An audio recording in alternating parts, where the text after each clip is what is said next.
Chapter 1. The house that dreamed and blooded was a bitterly cold March morning in 1893 when the telegram arrived at Baker Street, a unremarkable grey slip folded thrice and smudged at the corners with haste.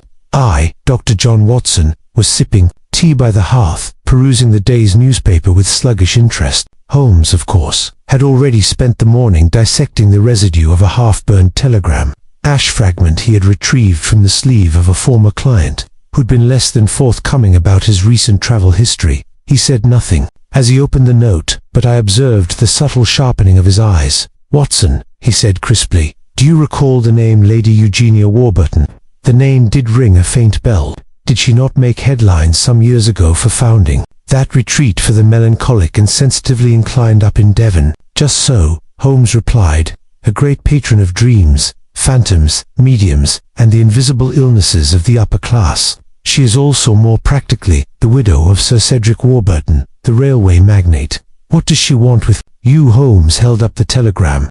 "It appears she has discovered a murder in her house, or perhaps something worse, an impossible death, if I read between the lines. An impossible death." He handed me the telegram, which read, "Urgent, Warwick House, Dartmoor. A man found dead in my private chamber. Door locked, windows barred. No one could have entered. Body identified, but should not exist. I am quite certain I dreamed this death before it occurred. Please come." I blinked. What in heaven's name does she mean should not exist? Holmes was already rising from his chair, his keen mind clearly turning over the implications. "That, Watson, is what we must ascertain. Pack for the moors. I expect we shall be gone several days." By the following evening, after a long train journey into the bleak, bracken-coloured hills of Dartmoor, we found ourselves rumbling in a hired dog-cart up the narrow path toward Warwick House. It was an austere, ivy-clad structure of granite and slate, more fortress than country home. The dusk gave it a haunting ire. Its high windows were darkened, and not a curl of smoke stirred from the chimney. We were met at the door, not by a butler, but by Lady Eugenia herself. She was tall, commanding, and dressed entirely in black velvet, her silver hair pinned up like a crown. Her face bore the calm of one who has stared directly into chaos and decided not to blink. "Mr. Holmes," she said, her voice as crisp as winter air, "thank you for coming. And Dr. Watson, I've read your accounts. Welcome to my home. I wish it were under more hospitable circumstances." Holmes inclined his head. "The note you sent is among the most curious I've received. If you would be so good as to show us the scene." "Immediately," she said, turning on her heel. "The police came and went. They've taken the body, but they understood none of it." I think she hesitated, then added quietly, "I think they're afraid." As we followed her up the grand staircase, I noticed the profound silence of the house. No servants stirred, no lamps burned. The carpet muffled even our footsteps. It was a house wrapped in some invisible gauze of dread. She stopped before a tall oak door bound in brass. "This," she said, "is my private writing room. I do not sleep here. I dream here. And I had a very specific dream, Mr. Holmes. 3 nights ago, I dreamt I opened this door and found a man lying dead at the foot of my chaise, blood on the carpet, eyes wide, mouth open. I awoke disturbed, but dismissed it." "And when did you discover the real body?" Holmes asked. "Nights later, precisely as I saw it. Even the book on the floor Voltaire was open to the same page. I had not entered the room in between." She handed Holmes a small brass key. It was locked from the inside. No signs of forced entry. Holmes inserted the key and opened the door. The air inside was dry and faintly scented with lavender. The chaise lounge sat beneath the window, and the stain on the carpet, dark and brown now with drying, marked the place where the body had been. A book lay open beside it, and Holmes stooped to examine it. "Voltaire," he murmured, "on dreams and the nature of the soul. Rather dramatic, wouldn't you say, Watson?" He moved through the room with the grace of a cat, his eyes absorbing every angle, every speck. The single window was latched from the inside, its iron bars firmly embedded in the stone. The fireplace held no ash. The room was a sealed box. No sign of struggle, Holmes said. No candle wax, no scuff marks. Who was the man? I asked Lady Eugenia, a Mr. Jacob Penlow, a spiritualist I once corresponded with years ago in Vienna. I had not seen him in nearly a decade, and yet here he was, uninvited, unknown. To my household, dead in my dream, and dead again in my room. Did he have any reason to visit you? She shook her head. Not unless it was to remind me of something I'd rather forget. Holmes tilted his head. Such as why I stopped speaking to him in the first place. He gave her a long, unreadable look, then turned toward me. Watson, he said, do you recall what the great illusionist Robert Houdin once said? I frowned. That a magician is merely an actor playing the part of a sorcerer. Holmes gave a thin smile. Exactly. I believe we are now standing in the magician's theater.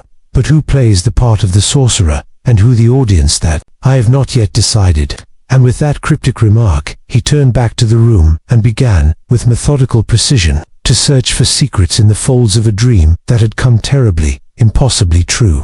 Chapter 2. The locked room and the vanished visitor. It was a peculiar thing. Standing in that chamber, neither Watson nor I could deny it. The stale, silent air had the strange weight of expectation, like the very walls were holding their breath. Holmes moved from corner to corner, his slender hands never idle, his gaze dissecting the room with surgical clarity. Lady Eugenia lingered by the doorway, her face unreadable. I must ask your discretion, Mr. Holmes, she said. There are matters in my past which, should they become public, would do no one any good, least of all the dead. Discretion, Holmes replied coolly, is the currency of my profession. Lady Warburton, you'll find me a most reluctant gossip. She nodded once and departed, leaving us to the strange quiet of the room. Holmes bent to examine the Voltaire volume more closely. This, Watson, he said, tapping the open page, was no random reading. Note the passage underlined in pencil. Dreams are messages from the mind that has not yet forgotten what the waking world dares not remember. He closed the book and stood, curious. Why underline that and leave it? Either the victim marked it before death as a final gesture, or someone did so after, to craft a narrative. I suspect the latter. I moved toward the barred window, testing the iron slats. No ingress from here, I said. They've been welded directly into the stone. Precisely, Holmes murmured. And yet a man entered this room and noticed and died upon this floor without a mark upon him, and without disturbing a thread in this chamber. You see the dilemma. He turned his attention to the fireplace, unlit, but this hearth has not been used in some time. Look, here there's dust, undisturbed inside the grate, not even a fire for comfort. You believe the room was prepared? I asked. I believe the room was preserved, Holmes replied, like a stage, or perhaps a trap. He circled back to the door, locked from within, according to Lady Eugenia. The police confirmed it. The key she provided matches the lock, but he crouched beside the threshold and ran his fingers along the wooden baseboard. Then he produced a small magnifying lens from his pocket and leaned close. Up, he breathed. Do you see it, Watson? I bent beside him. A tiny flake of white, like a dried petal, clung to the edge of the floor near the hinge. Paint, I ventured. Chalk, Holmes corrected. Someone drew something on the floor here and tried to rub it out. Most of it's gone, but this is not random dust. Fetch me a knife tip. I passed him the one I carried in my case, and he carefully scraped up the fragment into an envelope. Then he straightened. I believe we have seen all we are likely to hear for now. We returned to the main hall, where Lady Eugenia awaited us.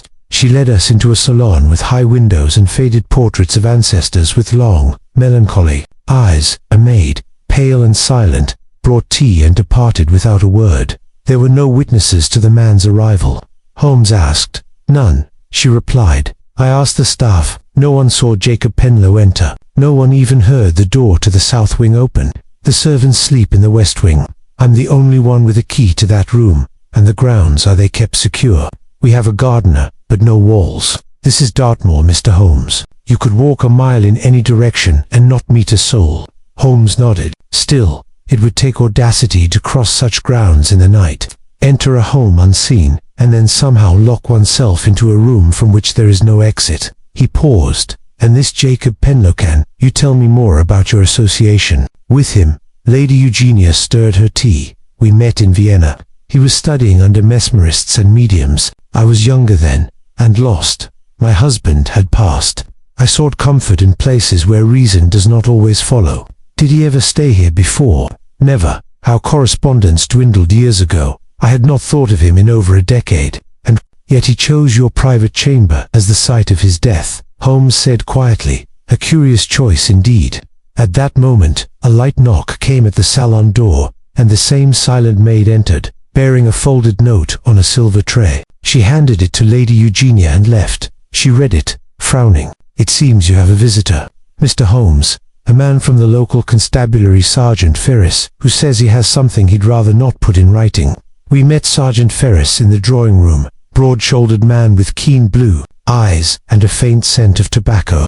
He looked mildly out of place in the opulent house, but carried himself with a quiet confidence. "Mr. Holmes," he said, shaking hands, "I saw to the removal of the body myself, but after reviewing the identity with my superiors, something strange arose." "Go on," Holmes prompted. "The name Jacob Penlow we searched for a London record, nothing recent, but the post-mortem report was outer still." He glanced at Watson. "Your companion may find this interesting, Doctor." The man's heart showed signs of extreme stress, as though he'd suffered a sudden, overwhelming fear, yet no wound, no poison, and no contusion was found. "Heart failure?" I asked. Ferris nodded slowly. "Induced, perhaps, by emotional shock." Holmes steepled his fingers. "A man enters a locked room unseen, dies of fright imprecisely, the manner of a dream dreamt 2 nights before, and leaves no physical trace behind him. Quite the ghost story." Ferris shifted uncomfortably. "And one more thing, sir. Before he died, Penlow was seen." Holmes leaned forward slightly. "Where?" "At the Mill Lane Inn. He checked in the night before last, alone, signed the book as James Prenton, but the description matches exactly. And he was heard asking for directions to this very house.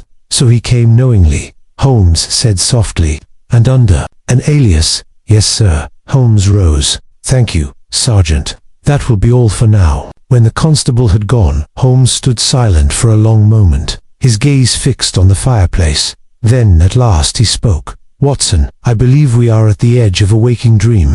The question is not how this man died, but why he came at all, knowing full well that to enter this house might cost him his life." He turned to me, eyes sharp. "And I suspect that somewhere in Lady Eugenia's past, beneath the veils of spiritualism and sorrow, lies a reason why Jacob Penlow chose to die in her dream." Chapter 3. Echoes in the Library. It was just past noon when Holmes requested we visit the library of Warburton House, a long, oak-panelled chamber that ran nearly the full width of the southern wing. Its tall windows peered solemnly over a garden of frost-bitten hedges, and its silence was punctuated only by the ticking of a grandfather clock and the brittle flutter of old paper when Holmes ran his fingers along the spines. "Books, Watson," Holmes murmured, "have an uncanny way of bearing witness. If Mr. Penlow had a purpose beyond death, perhaps he recorded it here." Lady Eugenia had granted us unfettered access to the household's documents. It was a bold gesture, though I suspected Holmes had subtly cornered her into it. Her willingness to cooperate bordered on desperation, and one could hardly fault her for it. Death under one's roof, especially such a peculiar death, has a way of unseating decorum. Holmes moved with a predator's focus, scanning shelves, plucking out titles, seemingly at random, sniffing their dust, weighing their margins. I busied myself with the small roll-top desk in the corner, its drawers stiff from disuse. "There's something that's been troubling me," I said. "Penlow came under a false name. Why not send a letter first? Why travel alone, in secrecy, and then enter a locked room without announcing himself?" Holmes responded without looking up. "Because he wasn't seeking audience, he was seeking absolution. From Lady Eugenia, perhaps. Or perhaps from a sin that neither she nor he could name aloud." He turned sharply and crossed to the fireplace. A stone bust of Cicero crowned the mantel, its nose chipped. Holmes reached behind it and withdrew a folded square of paper, yellowed and brittle with age. "This," he said, "was no accident." He handed it to me. It was a letter sent and unfinished. The ink had faded, but I made out the salutation. "Eugenia, if you are reading this, it means I could not bring myself to post it. I have dreamed again. The same room, the same voice. You are always there, though not as you once were. Forgive me for Vienna. Forgive me for everything." There was no signature. "I found it tucked behind the Cicero," Holmes said. "Hardly the filing system of a rational man. I suspect Mr. Penlow's dreams troubled him more than he let on. There's a residue of obsession here." His mind returned again and again to that room and to her. "But why? What happened in Vienna?" "I've yet to uncover that," Holmes replied. but I intend to ask Lady Eugenia once more. She gave us the shape of a tale, but not its core.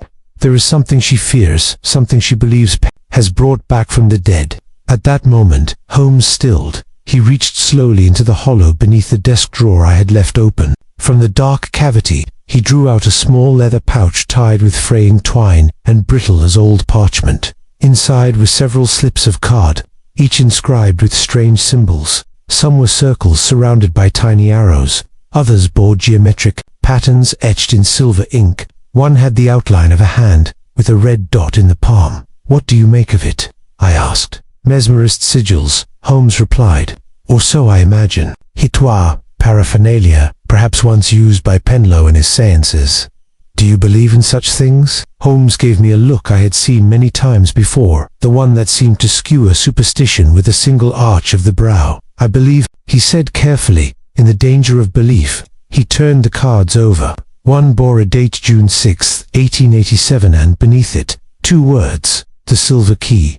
Holmes frowned. "That date predates their correspondence. If Lady Eugenia's account is to be trusted, could it be a code, or a place, or a memory?" Just then, the door creaked open, and the maid, Ruth, entered carrying a tray of wood for the hearth. She froze when she saw the cards on the table. "Begging your pardon, sir," she said quickly. "I didn't mean to intrude." Holmes fixed her with a gaze that rooted her to the spot. "You've seen these before," he said. She hesitated. "No, sir. I mean, I've seen symbols like that. Not in the house. In the garden. On the back wall near the old well." Holmes stood immediately. "The well? Yes, sir.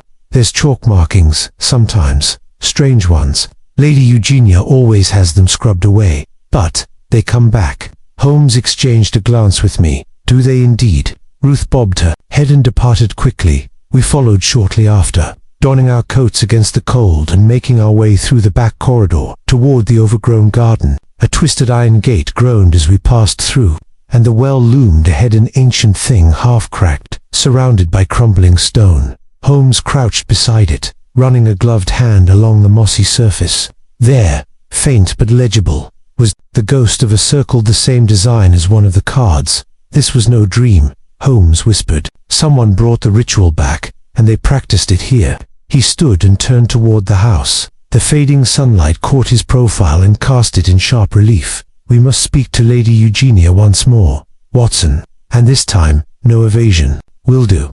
As we re-entered the hall, a thought chilled me. If Penlow had returned to complete something begun long ago, some dark ritual or pact left unfinished, then it was not only the past we were chasing, it was something still alive, still working, and perhaps still waiting.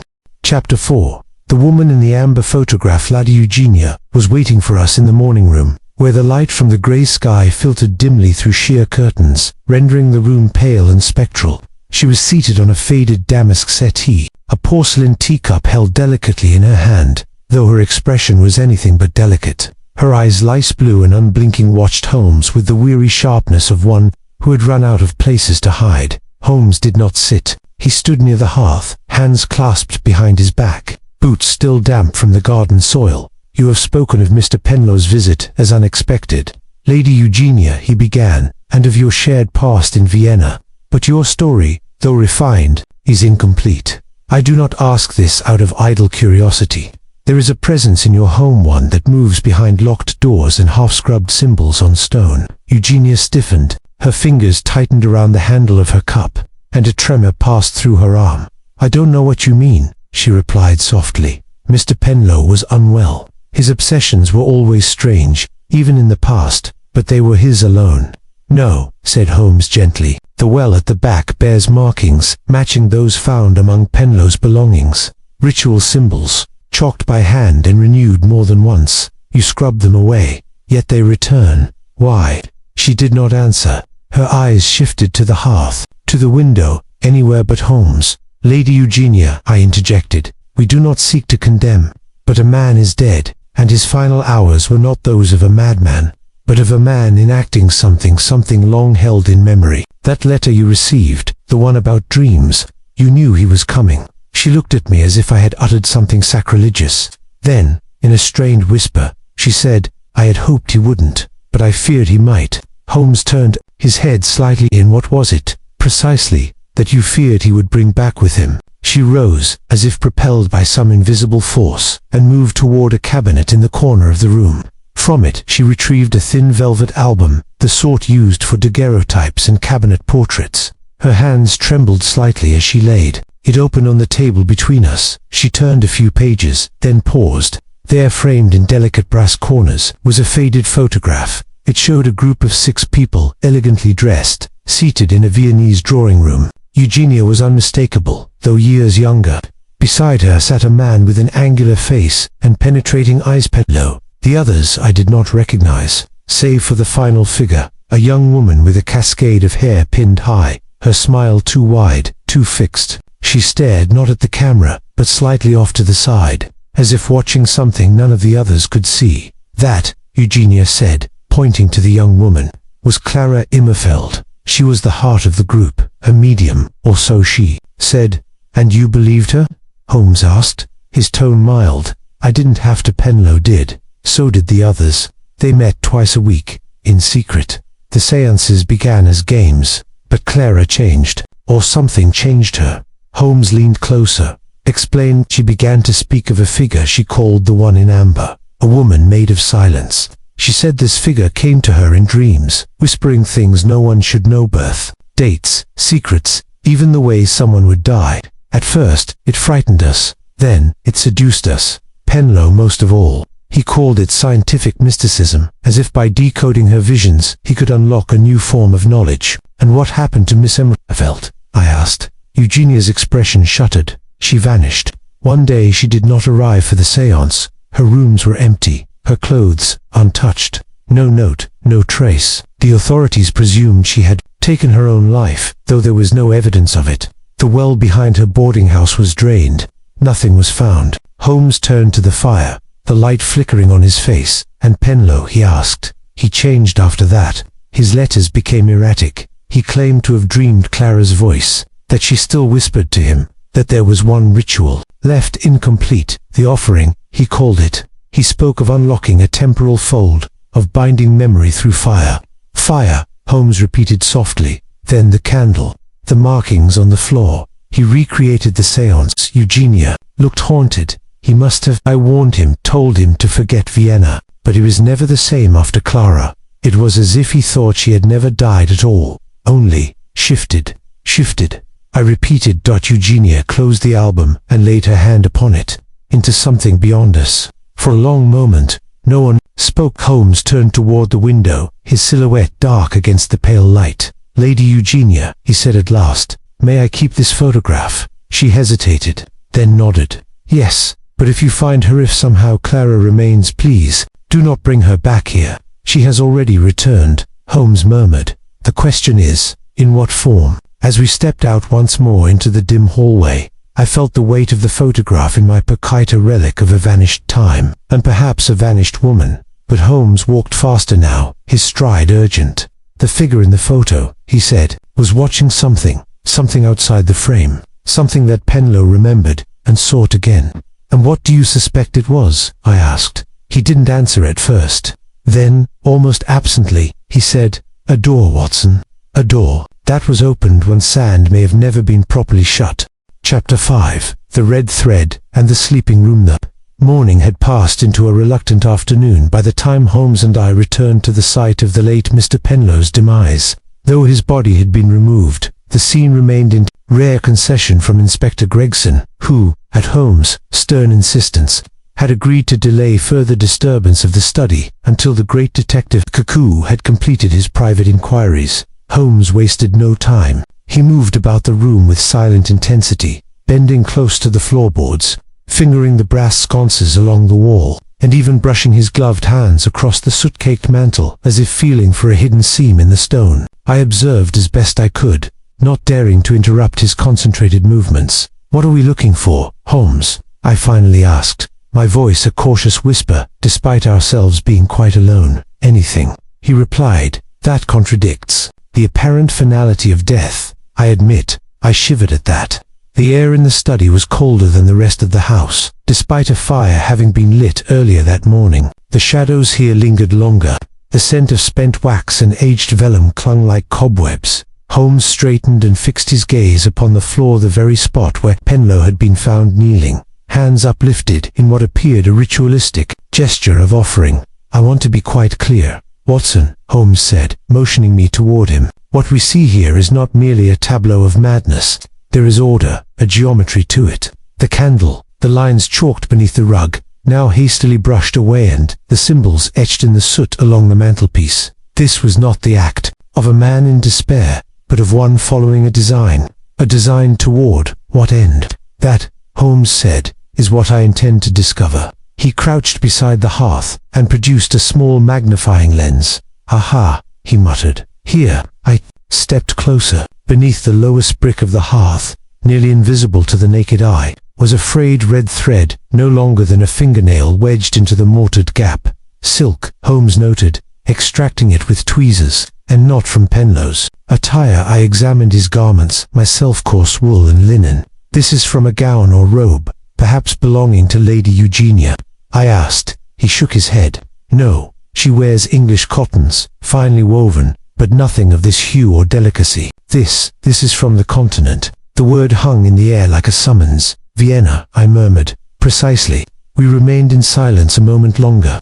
Outside, the wind stirred the ivy against the window panes, its rustle almost like a whisper. Holmes pocketed the thread and turned toward the desk. "There is something else. Penlow's journals. The constables catalogued them and took the bulk of his writings to Scotland Yard, but not all. Some were hidden." He opened a false panel behind the bookcase with the ease of one who had already located its mechanism, most likely during our first brief inspection days prior. From the hollow within, he withdrew a slim, leather-bound volume. It was unlike the others Penlow had owned, smaller, and with pages of thick, hand-cut paper inked in angular, slanted script. "This is not a journal," Holmes said, flipping carefully through the pages. "It is a transcription of what—" He stopped at a page halfway through and turned it toward me. Scrawled in German were the words, "Der Schlafraum der Erinnerung," the sleeping room of memory. I blinked. "Another seance transcript. No, this is something more sinister. Note, the structure of the lines chant-like, broken into repeating stanzas, a ritual text, perhaps." And here he pointed to the margins. Someone had drawn figures, concentric circles, a door framed by glyphs, and most chillingly, the silhouette of a figure with a blank face, inked over and over as though the artist could not bear to give it features. "She appears frequently," Holmes muttered, "always watching." I stared at the faceless figure and felt again the odd chill of the room. "Holmes," I said softly, "do you believe this thing is what Clara saw in her dreams?" Holmes snapped the book shut. "Belief is a perilous term, Watson. I prefer to say this. Whatever Clara believed she saw, Penlow came to believe it as well. And belief, when nurtured over decades, can take on the solidity of fact. A madman may trace the walls of his cell and declare them to be windows, but it is the man who carves out a window and leaps who must be understood." We left the study with the book in Holmes' coat and the photograph still secured in mine. Back in the hallway, Holmes paused and looked upward, toward the narrow stairs that led to the west tower section of the manor, long disused, or so I had been told. "What's up there?" he asked. "A passing maid." She hesitated. "The old sleeping rooms, sir. They've not been touched in years." "The sleeping room of memory," Holmes repeated under his breath. Without another word, he began up the stairs. The air changed as we climbed. Dust thickened. The light grew dimmer. At the top, a locked oak door barred our path. Holmes extracted a thin tool from his pocket and, with scarcely a sound, unlatched it. What greeted us was a chamber lost in time. Dust-coated furniture stood like mourners around a grand, canopied bed. Drapes of faded red silk hung limp at the windows, and in the center of the far wall was a cracked mirror, so clouded it barely reflected. But it was not the furniture that drew our attention. It was what lay on the pillow of the bed, a single red thread matching the one Holmes had found coiled neatly, deliberately placed, like a breadcrumb from a memory too long denied. Holmes did not speak. He crossed the room and stood before the bed, his face unreadable. I stood at the threshold, unwilling to go farther. We were no longer in a manor house, I thought, but in a mausoleum of forgotten dreams, and someone or something had made the bed ready. Chapter 6. The letter with no ink. The air in the sleeping chamber hung like the hush of a confessional. Holmes examined the single red thread on the pillow without touching it. I could see his mind racing behind his calm exterior, analyzing the stillness of the bed, the peculiar absence of dust where the thread lay, the pulled-back canopy curtains, as though someone had stood there watching. "There is no cobweb at the corner post," Holmes murmured, gesturing to the bed's far side. "But every other part of the room is thick with dust and time. Someone stood here recently. You believe the room was visited again after Penlow's death?" "I believe," Holmes replied, "that it was never truly abandoned." He moved to the cracked mirror and studied it closely. With his gloved finger, he traced an oval shape on its surface, which revealed a cleaner, gleaming patch of glass behind the grime. "Someone has looked into this mirror within the past few days, perhaps the same night Penlow died. But what were they looking for? A reflection," Holmes said cryptically, "or perhaps a memory." Before I could inquire further, footsteps echoed from the staircase behind us. A moment later, Lady Eugenia appeared in the doorway, though clearly unsettled by our presence in the sleeping chamber. She made no attempt to scold us. "I feared you would come up here," she said softly. "This room has brought little comfort to our house." "You should have told me it existed," Holmes said without malice. "Secrets rarely stay buried, Lady Eugenia." "I wasn't trying to conceal it," she replied. "It's only that it unnerves me. Those chambers belonged to Sir Aldous, Mr. Penlow's great-uncle. He was a mesmerist, a collector of curiosities. He believed the mind could be trained to travel backward through time by revisiting the rooms where memories were." "Made a quaint theory," Holmes said, "though it may hold more relevance than one assumes." Lady Eugenia hesitated at the threshold, then stepped just far enough into the room to place a folded paper on the side table. "I found this tucked into the lining of one of Clara's coats," she said. "The girl must have done it herself. I didn't recognize the script, it's not her handwriting, and the page is blank." She looked up, her voice tense. "But Clara said it was from her dreams. She claimed the message would only reveal itself when the eye was ready." Holmes took the folded page and inspected it under the light of the clouded window. "An ordinary paper," he murmured. "No watermark, no visible text." Yet he removed a small silver case from his coat, opened it, and extracted a thin glass slide. "Watson, fetch me one of the candle stubs from the mantel downstairs." I obeyed and returned quickly.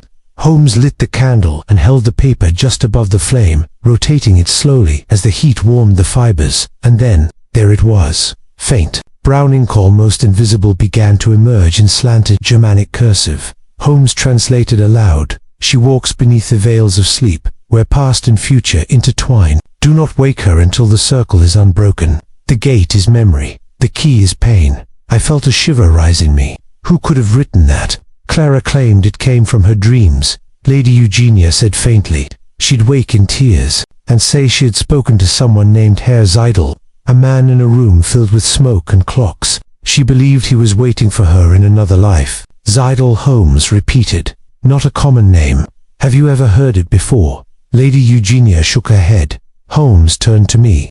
"Watson, I believe it's time we speak with the girl again. But this time, we must not simply ask questions. We must listen as if every word is a cipher." We returned to the parlor, where Clara sat, curled in a window nook, staring through the glass at the far-off trees. A light drizzle had begun, tracing ghostly lines across the pane. "Clara," Holmes said gently, "do you remember writing this?" She looked at the paper, but her eyes didn't focus. "It's his," she whispered. "He told me to hide it. I was walking on rooftops again. I could see the candle burning through the floor, but when I looked down, it wasn't fire. It was time itself." "Time?" I asked. "What do you mean, child?" She tilted her head. "I mean it was folding. The hallway stretched forever, but it always led back to the same door, and I could hear tapping like a metronome. Tick, tick. But it wasn't a clock. It was breathing." Holmes studied her with fascination. "You said this Herr Seidel waits for you." She nodded. "He lives in the room between seconds." "And what did he tell you about the candle?" Clara's voice dropped. "He said it was once lit to forget something terrible, but now that it's burned through, the forgetting has ended." Holmes and I exchanged a glance. Then he stood, suddenly, alert. "Watson," he said, "I believe it is time we examined the cellar. If memory is the gate and pain the key, then we must look where the house has tried hardest not to remember." Lady Eugenia paled. "The cellar, but that's been sealed since when?" Lady Eugenia. Since Sir Aldous died, she whispered, he collapsed down there during one of his experiments. My father-in-law had the door locked and the entrance bricked from the inside. He called it cursed. Holmes turned on his heel. Then, cursed or not, we must unseal it. The answers lie below. And with that, we descended from the forgotten bedroom and prepared to enter a darker stratum of Penlow Grange one, where, I feared, memory had grown teeth. Chapter 7. The cellar that remembered the following morning brought with it a sky like tarnished pewter.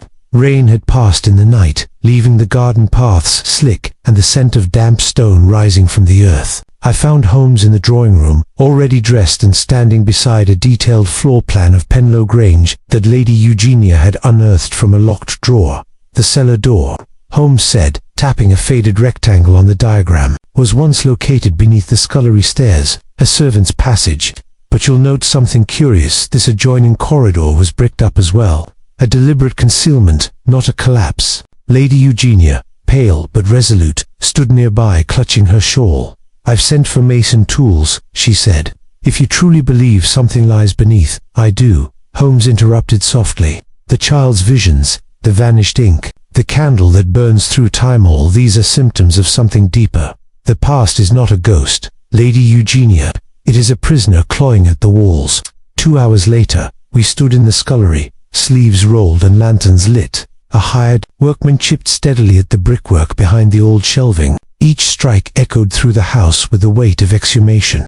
At last, a hollow thud revealed the cavity beyond, and a blast of cold, musty air emerged, a scent of damp wood, extinguished fires, and something harder to name. Holmes stepped forward with a lamp. "Stay close, Watson," he said, "and watch the shadows. Not all darkness is empty." We ducked through the opening into a corridor lined with crumbling mortar and decaying plaster.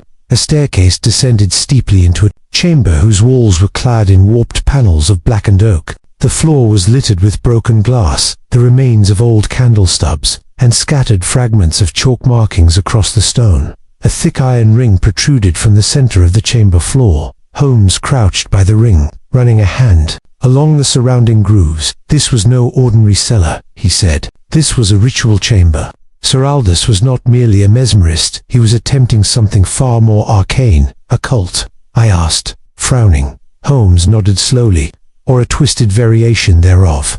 These markings are not unlike the circular symbols used in early psychological experiments, patterns designed to trigger vivid memory or altered perception. This room was meant to simulate a boundary between states of mind." He lifted a scrap of parchment from beneath a floorboard. Upon it was a circular diagram inked in near-perfect symmetry, a series of runes, intertwined with notations in both Latin and early German, I believe. Holmes said that Sir Aldous attempted to encode memory itself into space, to fix it to a place so powerfully that one might have sufficiently suggestively enter the past by standing in it. I blinked at him. "Do you mean to say Clara's dreams are real?" "I mean," he replied, "that to the brain, memory and experience are indistinguishable when properly manipulated." And Sir Aldous, by all accounts, sought to cross the threshold. He looked around slowly, but something went wrong. Penlow must have stumbled across this chamber. The candle, the dream language, the vision of Hare's idolit, all traces back to here. Holmes stepped further in, raising his lantern. Along one wall was a bookshelf covered in mildew and dust. Most of the spines were illegible, but one volume had no title at all, only a wax seal impressed upon cracked leather dot. He removed it carefully and opened the cover. Inside were pages of meticulous notes, Sir Aldous' own hand. Judging from the looping script, as Holmes read, his brow furrowed. "Listen to this," he said aloud. "The subject has begun speaking of people she could not have known. She repeats phrases in dialects she does not speak when conscious. The experiment has moved beyond dream state. I fear the candle may become a conduit. Once burned, the loop may complete, and the forgetting shall unspool." Echoed. Holmes turned the page. Another entry. "Eugenia must never know. Her mind is fragile. If the child remembers what was done, if the house reawakens, the curse will return. I must end the sequence." He looked up sharply. Watson, Eugenia. He could not have meant the current Lady Penlow. Surely, perhaps her namesake, a relative. Holmes closed the book with a snap. Or perhaps the woman who resides above us is more tightly woven into this pattern than she claims. A creak above us broke the moment. We exchanged glances. Someone is in the scullery, Holmes whispered. We extinguished the lamp quickly, casting the room into darkness, and waited through the crack in the brickwork. We saw the flickering of another candle and then the faint shadow of a figure, slender, barefoot. Clara, I breathed. She stepped into the corridor, holding a lit candle in both hands like a sacrament. Her eyes were closed, her lips moving in silent rhythm. She moved as though in a trance, her feet navigating the debris as if by memory rather than sight. Clara, Holmes called softly. Stop, but she did not hear him. Instead, she walked to the iron ring in the center of the floor, placed the candle in the center, and knelt. Then she whispered aloud, "The gate is memory. The key is pain." A silence followed, then a sound that did not belong to the living world, the high-pitched whine of bending metal. As if the chamber itself were inhaling, the candle guttered. The room tilted. "Clara," I cried, reaching forward, but Holmes seized my arm. "Don't touch her," he said. "Not yet. She's crossed into it." Into what? Whatever lies beyond the veil of remembering. And so we stood, two men, of science and war, beside a child suspended between memory and myth inside a cellar that had never truly forgotten anything. Chapter 8. The echoes of a forgotten name. We remained frozen in that stifling chamber, as if time itself had contracted around the girl. Clara knelt, unmoving, the candlelight flickering around her like a halo drawn from some ancient fresco. Her eyes were shut, and her lips moved with the rhythm of one whisper, repeated again and again. "The key is pain. The gate is memory." The walls, though dead stone, seemed to lean inward, listening. Holmes watched her intently, his features unreadable, but alert. His breath was held not from fear, but from calculation. I could almost hear the turning of the great gears in his mind. "She's not sleepwalking," he murmured finally. "This is deeper than somnambulism. She's performing a ritual in her, but not of her origin. She must be awakened," I said. "She's only a child." Holmes shook his head. "And that is precisely why it works. A child's mind is an unwritten page, receptive to the residue of those who came before. Sir Aldous appears to have believed memory could imprint itself upon place like ink, seeping into stone." He turned his gaze toward the candle. "What if the candle itself is an object of psychic transfer? What if it burned before under his hand during his experiments, and what if its relighting has allowed the past to bleed into the present?" "You mean Clara is reenacting something?" "No, Watson," Holmes said gravely. "She is continuing it." As he spoke, the child opened her eyes, but they did not see us. "Clara," I tried gently. Stepping forward, she looked through me. "Hair's idle," she whispered. Holmes crouched to her level. "What do you see?" She blinked slowly, as though waking. "The man, the one with the wire spectacles. He has the lantern. He keeps saying I must remember." Holmes exchanged a glance with me. "And what must you remember?" Her brow furrowed. "Pained, the girl in the corridor. She was locked in. She kept calling for someone, Eugenia, but no one came. Not even when the floorboards turned red." Holmes rose. "It is as I feared. The child has access to psychic residue of a long buried event, perhaps even the murderer Sir Aldous tried to erase from family memory." "But surely this is dangerous," I objected. "She's absorbing another person's trauma." "She's reliving it," Holmes corrected. "The candle is a key, yes, but it is the chamber that holds the lock." He turned toward the bookshelf again and took down another of the moldering journals. As he flipped through it, a folded letter fell to the ground. Holmes picked it up with care. It was addressed simply, E. Penlow. He read it aloud. "My dearest Eugenia, I know not what you witnessed that night, but I fear its hold upon you is growing. You spoke of the girl in the shadows, whom no one else saw. I beg you, do not follow her. That corridor was bricked for a reason. If it opens again, it will take more than memory with it. Your loving brother, Aldous." "Dear heavens," I breathed. This wasn't just scientific exploration. This was a family secret so dark it had to be entombed. Holmes closed the letter slowly. "And yet, it leaks. Clara is its vessel." At that moment, we heard Lady Eugenia calling from above. "Dr. Watson, Mr. Holmes." We hurried from the chamber, leaving the candle flickering at the iron ring. Clara, now standing with a dazed expression, followed us up the stairs as though nothing had happened. In the scullery, Lady Eugenia stood pale and trembling. "She's here," she said. She just arrived, Miss Lyra Penlow, the cousin from Austria. We entered the drawing room, where a young woman, not much older than 20, stood removing her gloves. She was tall, with raven hairpins severely, and dressed in a dark traveling coat. Her eyes were pale grey, and searching to alert for someone who had just crossed Europe. Mr. Holmes, she said at once, and Dr. Watson, I've read of you, of course. I only wish we met under brighter circumstances. Holmes inclined his head. Miss Penlow, you travelled quickly. I had a letter from a man named Z. He wrote that the house had become active, that the experiment might resume through a child's mind. I came at once. Holmes raised an eyebrow. And what do you know of Sir Alder's work? She glanced toward Lady Eugenia, who had taken to a nearby chair. Enough, Lyra said.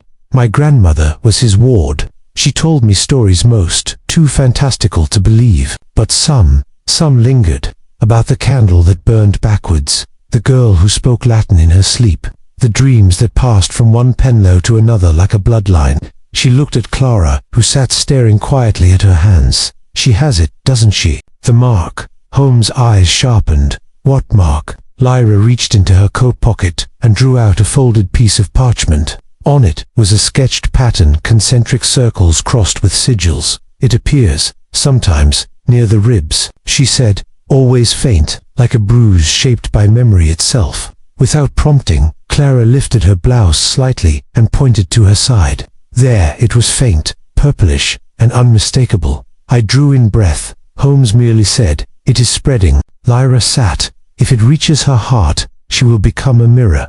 Not herself, but a reflection of all that memory wants to make her.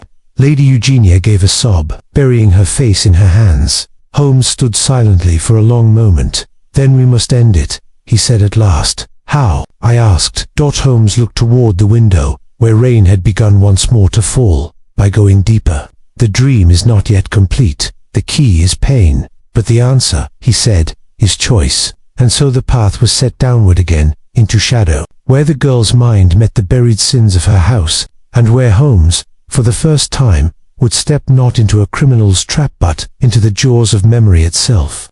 Chapter 9. The corridor between then and now. By the time night fell once more upon Penlow Grange, the house had grown unnaturally still.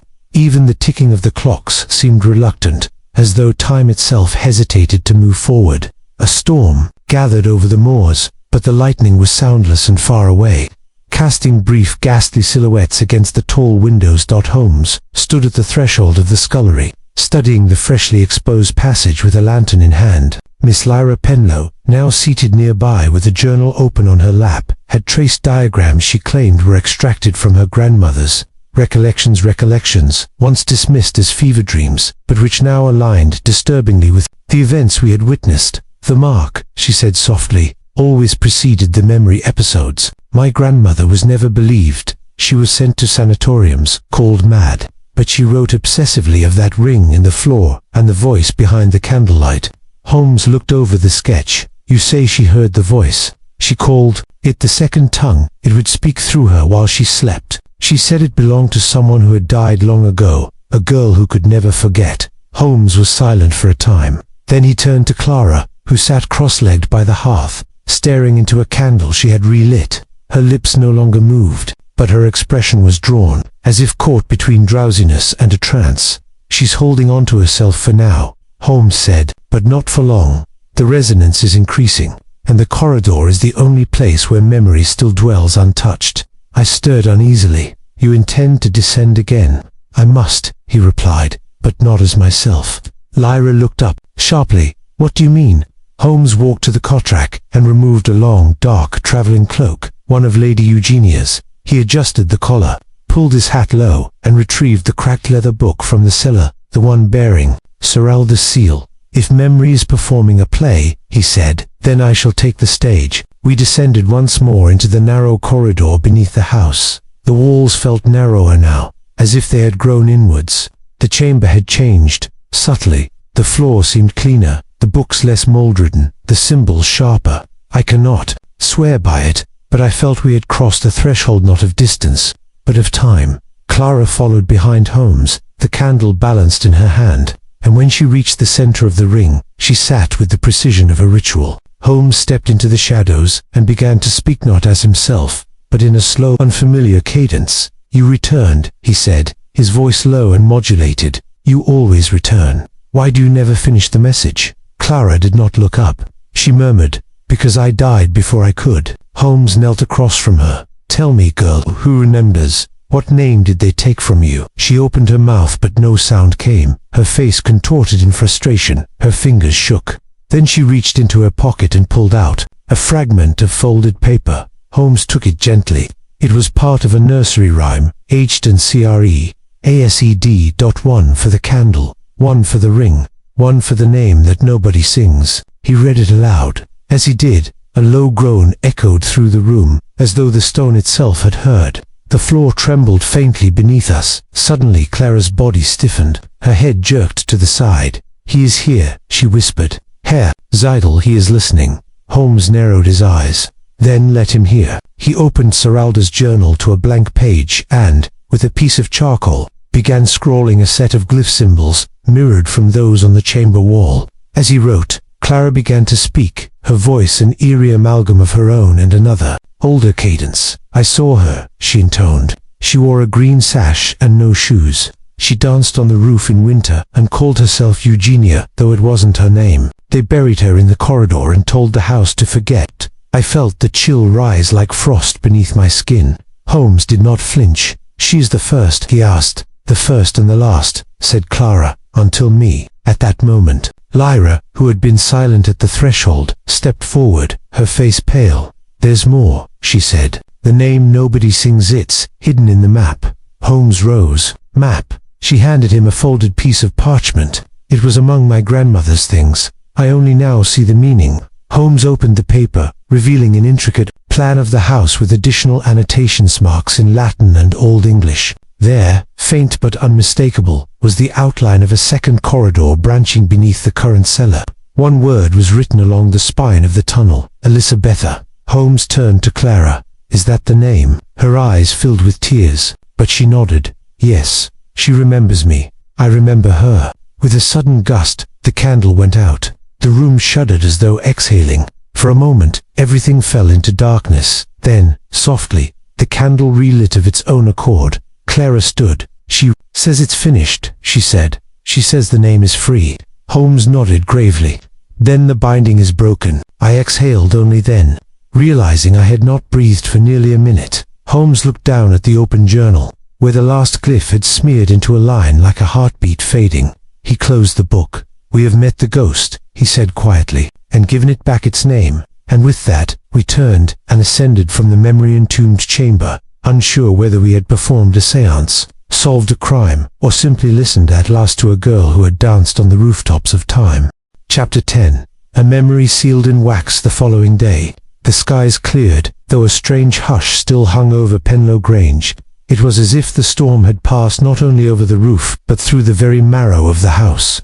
Lady Eugenia, when we joined her in the drawing-room, was seated by the window with her hands clasped in her lap, her gaze fixed on the frost-touched garden beyond. Holmes approached her with a gentle courtesy, unusual even for him. "Lady Eugenia," he said, "the events of the past few days have stirred more than old fears. They have unearthed truths, long sealed by grief and silence. I must ask you now to tell us what you know of Elisabetta." Her hands tightened slightly. "That name," she said softly, "I haven't heard it spoken aloud since I was a girl. It was forbidden in the house. My father made certain of that. He said she died of fever. A servant girl from the North Country, sent away when I was very small. But even then, I remembered strange things. A locked nursery, music in the attic when no one was there, and once I was perhaps 6 I heard someone singing the rhyme in the walls." She looked up, her eyes swimming with some long-buried recognition. "1 for the candle," she whispered. "1 for the ring." Holmes nodded. Elisabetta was no mere servant. She was the subject of Sir Alder's experiments, and her mind, like young Clara's, held fragments of memory that resisted time. Watson leaned forward. "You think she died here?" "She was buried here," Holmes said. "In the second corridor, the one hidden beneath the old foundation. The map Lyra found confirms it, and if I am not mistaken, the house was built not to honor Sir Alder's genius, but to contain its failure." Lady Eugenia paled. "But that would mean..." that the hauntings, the visions, the trance states, they are echoes, psychological, bleed from a mind that was never permitted peace, memory embedded in matter, or more precisely, in wax. Holmes stepped to the hearth and removed a box from his coat. Inside was the stub of the ritual candle Clara had used in the chamber.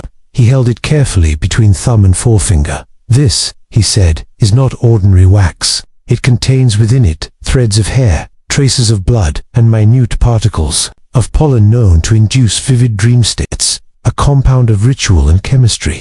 Sir Aldous constructed a kind of mnemonic trigger when burned. It connects the participant to the encoded memory patterns held in that hidden room." Watson frowned. "You believe Elizabeth's consciousness, her impressions, were somehow trapped in this mechanism?" "Not consciousness," Holmes corrected, "but an imprint so exact, so emotionally charged, that it repeats itself under the right conditions. And Clara, sensitive and suggestible, unlocked the loop." He turned to Lady Eugenia. "Tell me, did your father ever mention Herr Seidel?" She shook her head slowly. "Never, but I do recall.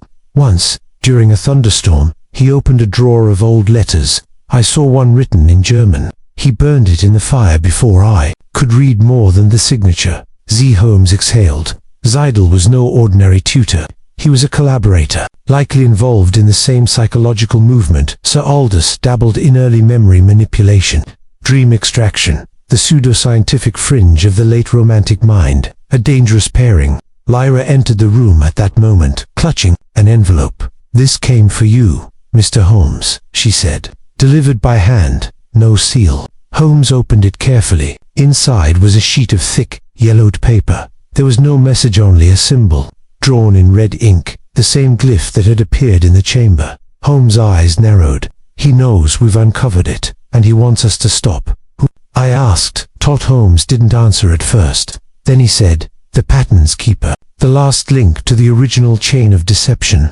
Seidel, or someone pretending to carry on his work." Lady Eugenia stood shakily. "Then you must go," she said. "End this, whatever lies below. I cannot bear it any longer." Holmes regarded her with sympathy. "You have borne more than most," he said. "But yes, this must be done." By lantern light, we descended one final time into the cellar. The air had grown colder. Clara remained upstairs, asleep at last, murmuring softly in a dreamless slumber. Lyra had given her the sealed wax journal of Elizabeth Moore, symbolic than scientific, Holmes said, but perhaps comforting. Holmes led us past the ring and the etched walls, to a bricked passage at the far end, the one shown on the annotated map. The mortar here was more fragile, its seal imperfect. Watson and I assisted him in removing the loose stones. Behind them, a recess opened into a smaller chamber, bare but for a stone pedestal. Upon it, wrapped in linen, lay a small bundle, a lock of hair tied with green ribbon, and beneath it a name scratched into the pedestal's surface. Elizabeth M. Seidel. Holmes lit a fresh candle, not one of the old ritual ones, but a simple taper, and placed it beside the ribbon. "She was the daughter," he said quietly, "of the tutor, used as a subject, sacrificed to the cause, and buried as an inconvenience." He stepped back. "We will not move her, but we will mark her. Let this room remain, not as a chamber of experiment, but as a memorial." We left in silence. Above ground, the air felt different, less burdened. The sky had turned pale silver, and the wind moved gently through the dead grass. Todd Holmes did not speak until we were on the road again, walking toward the station in the growing light. "Watson," he said, "do you believe in "I believe," I replied, "that minds, especially young ones, can carry truths we do not yet understand." He nodded. "That," he said, "is the most rational form of belief I know." And so Penlow Grange faded behind us, no longer a house of secrets, but a place where the past was finally permitted to rest its memory, sealed not in ink or in wax, but in the minds of those who chose to remember with kindness. Chapter 11. The Bate Holmes Grand Strategy. A week had passed since we left Penlow Grange behind, yet its shadows clung to us with curious tenacity. The night air in London felt different, drier, more brittle, as if the memory of spectral corridors still reverberated in our bones. Holmes lit his evening pipe and sat at the desk, turning over a small card between his fingers, the same sigil that had appeared in the ruined cellar and in the anonymous red ink letter. He did not speak until I offered him a cup of tea. "Watson," he began, eyes half-lidded, This case is not yet done. We have revealed the subterranean truth. Yes, but the keeper of the pattern remains at large. Zeidel's heir, I said, or someone who calls themselves so. Holmes nodded slowly. He or she understands the symbol's power. They now know I uncover truths beneath the stone. So it is time to lead them bait the trap. I frowned. How he tapped the card. We offer them what they cannot resist. Attention to the candle and the corridor. Public acknowledgement, Evan. Sympathy. We moved swiftly into action. First, Holmes arranged for an exhibition at the British Museum of Sir Aldous Penlow's papers, carefully curated to present the experiments as psychological curiosities rather than occult rites. The guest list included scholars, critics, journals. Among them, we ensured Lyra Penlow would attend. Holmes wrote a preface for the catalogue humanizing Sir Aldous as a tragic visionary rather than a monster. Next, Holmes planted an article in the Psychological Review under an abstract-sounding pseudonym, describing experimental results with mnemonic stimuli anchored to specific locations. The piece speculated insidiously, subtly on the ethical implications of linking memory and architecture. It posed questions, yes, but offered no answers. Finally, he prepared a lecture, to be delivered at the Royal Society of Medicine, on the dangers of recalled nightmares induced by sensory triggers like chemical-laced wax or insulated sound chambers. He mentioned no names, but he cited the peculiar case of Penlow Grange. Through this maneuver, Holmes created multiple platforms with which the keeper might engage or react. On the evening of the lecture, Watson and I waited in a side corridor of the Medical Society. The hall glowed with gaslight and intellectual excitement. Holmes was moments away from speaking. Suddenly, a hush fell over the crowd. A man, a tall figure in charcoal coat, face concealed in shadow, slipped through the door and sat in the front row, alone. He looked oddly familiar. I nudged Holmes. He nodded imperceptibly. Holmes began his talk. His words were measured, analytical but underlaid with tension. He spoke of memory as architecture, of objects that retain psychic resonance, of the candle that can bind, and the corridor that cannot forget. Midpoint of the lecture, Holmes paused. Let us consider the case of nearly forgotten corridors sealed beneath a stately manor, sealed to contain memory, or perhaps to bury grief. A place where a child began to echo another name, where a candle burned and a mark appeared, where a name was finally freed. A murmur rippled through the audience. Holmes continued, "Whoever still believes in such patterns, I say, show yourself. Meet me after. Don't hide in legend." He concluded and stepped back. The applause came, polite, but withheld, as though the audience had glimpsed something deeper than science alone. Afterwards, we remained in the corridor outside the lecture hall. Holmes calm, radiant even, as though the stage were his native terrain. Then the man rose from the front row, heading toward us. He removed his hat. It was Reginald. Dom not know. Wrong again. Another stranger, middle-aged, hawkish nose, but eyes ringed with exhaustion and fire. Holmes inclined his head. "You came." The man swallowed. "You called me." Holmes offered a small, somber smile. "My talk was always bait. Now, let's see what bites." Without a word, the man handed Holmes a folded note. Holmes opened it. Inside, in red ink, was a single line. "The gate opens at midnight. Meet me in the London catacombs beneath the old turnpike road." No signature. Holmes looked at the man, then at me, then back again. "He has baited the bait," I said. Holmes closed the note, pocketing it carefully. "And that," he said quietly, "is when we'll set the true stage." The man nodded and slipped away into the British dusk. We returned to 2-1B Baker Street, each step foreboding, purposeful. A meeting would occur underground in the dead tunnels beneath London, where memory might bind or release. Holmes set to work, plotting the route, consulting old maps, sending a discreet message via Lestrade for assistance, just in case. Yet he remained silent on his plan. When I asked, he only smiled. "We go to memory's end, Watson, or its beginning." And, as that night deepened, I carried the image of a red glyphond, an invitation to midnight descent like a key, burning through the darkness. Chapter 12. The moment of recognition. The hours leading to midnight passed with an almost unbearable slowness. Holmes was uncharacteristically still, reclining in his armchair at Baker Street, as if meditating. The invitation written in red ink, and curiously free of flourish, lay on the mantelpiece between his violin and the cold, pipe he had not touched all evening. He had said little since our return from the lecture, and though I dared not disturb his process, I found myself pacing the carpet, plagued by 1,000 questions. Who was the man who had delivered the note? Was he the same figure we had seen in Penlo's final diary sketch, the face with the spiral etched into its brow? Or was he merely another acolyte, another mind infected by the doctrine of memory? As scripture, Holmes stirred at last, when the clock chimed 11:30. He rose, put on his overcoat, and drew the collar high. "Come, Watson," he said. "We have been summoned by memory itself. It would be rude not to attend."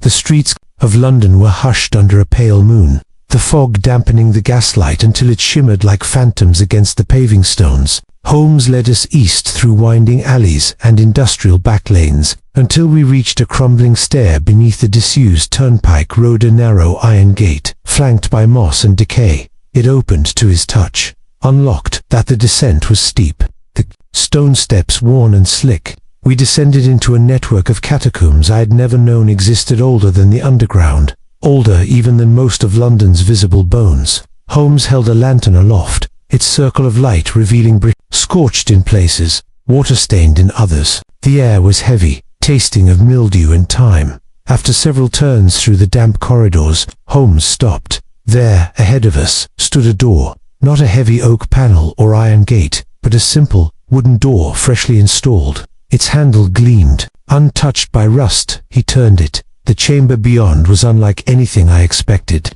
It was a circular room, modest in size, yet every surface, walls, ceiling, floor, was inscribed with symbols, spirals, eyes, arrows pointing inward. In the center stood a stone pedestal, and upon it a brass bowl with a single candle, already lit. And waiting beside it, his hands folded neatly behind his back, was the man from the lecture. He smiled, not unkindly. "You came." Holmes stepped forward. "As you wished." The man inclined his head. "My name is Elias Marr, though I suspect you have guessed as much." Holmes gave no indication of surprise. "I read of your work through Sir Aldous Penlo," Marr continued. "I was but a boy then, but he saw something in me, said I had dream blood in my veins. He believed some minds are more permeable than others, that certain people are born not with genius, but with resonance." "You believed him?" Holmes asked. "I saw what he saw. I dreamt things before they happened. I walked the Grange corridors at night and awoke with red on my hands." He gestured at the inscriptions. "Do you know what these are?" "They are distortions," Holmes said coolly. "Ciphers from a mind unwilling to forget." Marr's eyes narrowed. "Or unwilling to lie. You see dust and ink. I see memory made flesh." I stepped closer to Holmes. The candle's flame quivered, though the air was still. "Why summon us?" Holmes asked. Marr studied him.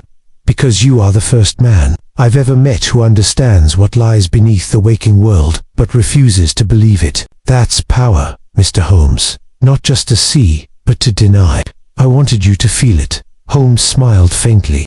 "I'm afraid disappointment is a likely outcome." "No," said Marr, "because the last piece is here, and you have brought it." He pointed not at Holmes, but at me, Dr. Watson, chronicler. "The echo chamber." My mouth went dry. "What do you mean?" "You've written it all. The dream, the candle, the corridor. It's your voice that gives it life, not Penlo's, not mine."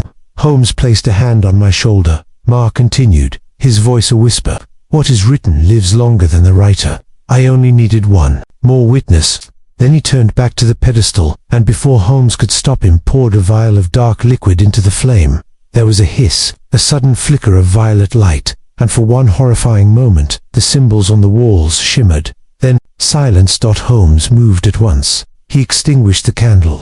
The walls froze. The air lifted. Marr collapsed to his knees. "You fool," Holmes said sharply. "You were the pattern's last vessel, and now you've burned it." Marr looked up, smiling through tears. "Then you've won. Truth is yours." Holmes crouched. Beside him, there never was truth, only obsession. He turned to me. "Watson, help me carry him. We're done here." As we made our way out of the catacombs, I glanced once more at the extinguished candle, and I understood what Holmes had seen long before me. The pattern was never in the corridor, or the candle, or even the ink. It had always been in the mind, and Holmes had just broken the last link in the chain. Chapter 13. The final attempt to escape the following morning dawned dull and colourless. The London sky stretched taut like an old grey sheet. Elias Marr lay asleep in the small back room of Baker Street, wrapped in a wool blanket, a faint tremor still in his fingers. He had not spoken since we dragged him from the catacombs, save for one whisper uttered in the twilight before sleep took him. "There's another." Holmes, however, did not rest. He had sat through the night in his chair by the fire, hands steepled beneath his chin, unmoving. As I brought him a fresh cup of tea, I saw his gaze fixed not on Marr, but on the morning paper, spread out across the table. One article in particular was ringed with red pencil dot. It was a small piece, easy to miss. A fire in Lambeth, near the edge of the Thames. An abandoned warehouse had been found smouldering at dawn. No injuries, the article claimed, though a few vagrants had fled the scene. But Holmes's eyes remained on one phrase. "Glyphs, Watson," he murmured. Red markings scrawled along the scorched walls. One symbol repeated. I bent down. There, it was, a spiral, surrounded by 4 vertical slashes. "The pattern. Someone's trying to erase the past," I said, "or illuminate it." Holmes replied grimly. "Elias Marr was merely the herald. The true mind behind this madness remains." He stood and reached for his coat. "We must visit Inspector Lestrade, ever skeptical of what he termed Holmes's phantom philosophies, was uncharacteristically grave when we met him at Scotland Yard. The warehouse fire was already under review, and he admitted to something he found unsettling: a series of disappearances over the past month. All minor figures archivists, historians, one retired professor, but all had one common thread. Each had ties to the Penlow papers, and all had vanished without a trace. Vanished how? Holmes asked. No signs of struggle, no theft. Doors locked from the inside in 2 cases, Lestrade replied, like they walked out of their lives. Holmes paced slowly before the map pinned to the wall, where pins marked each disappearance. After a minute, he tapped a point. "Here, this is where it will happen again." Lestrade raised a brow. "And what is there?" "Not what Holmes said. Mr. Charles Harrow, retired head librarian of the Eastminster Occult Studies Hall, the last man to publicly denounce Penlow's theories." Lestrade frowned. "You believe he's next?" "No," Holmes said, retrieving his watch. "I believe he's already in danger." We arrived at Harrow's modest house before dusk. The man was cautious but permitted us inside. Once Holmes flashed a note he had scribbled in Marr's hand, one that referenced a shared correspondence Harrow had once burned. The house was tidy, filled with books on memory, dream stats, and the neurological theories of the last century. "Mr. Harrow," Holmes began, "do you recall a student of Penlow's named Elias Marr?" Harrow stiffened. "I warned him, said no good would come from it. He tried to prove that memory could break time, and when he COULDN, single quotes T. He turned to ritual, and there was another." Holmes pressed. Harrow nodded slowly. "Yes, a girl, not of Penlow's time, recent, brilliant, quiet, came to me 2 months ago, said she was tracing the dreams. Her name, Amara Feld. She claimed to see the pattern, even when she closed her eyes. At that moment, a sound echoed from the alley outside, a soft scrape, like metal against brick." Holmes moved fast, dousing the lamps and motioning Harrow behind the curtain. We waited in silence. Then, glass shattered. A dark figure vaulted through the rear window. Holmes struck first, tackling the intruder to the floor. A short, violent struggle followed, and I joined the fray, just as Holmes ripped the mask from the assailant's face. It was not Amara Feld. It was a boy, perhaps 19, his eyes dilated with something deeper than fear. In his pocket was a folded paper. Holmes opened it. The glyph, the same one, but beneath it, in hurried script, "The girl will open the gate at the old observatory, midnight." Holmes's expression hardened. He was sent as a warning, or a distraction. Lestrade, who had arrived moments after the scuffle began, took the boy into custody. Holmes barely acknowledged him. "We leave at once," he said. "To where?" I asked. "To the observatory on Briar's Edge, where the stars used to be charted, and now, perhaps, where memory seeks a new heaven." As we rode through the falling fog, I dared ask him, "Is this the end of the pattern?" Holmes looked out the carriage window. "No, Watson, this is its resurrection. Someone means to rewrite the dream in fire." And as the observatory's spire loomed into view, sharp against the smothered skyline, I feared what we might find within. Chapter 14. Holmes closes in. The final clue revealed the Briar's Edge Observatory. Once the pride of Victorian astronomy, had long since fallen into disrepair. Its once gleaming copper dome now bore streaks of green corrosion, and its grounds were overrun by creeping ivy and the damp hush of things left forgotten.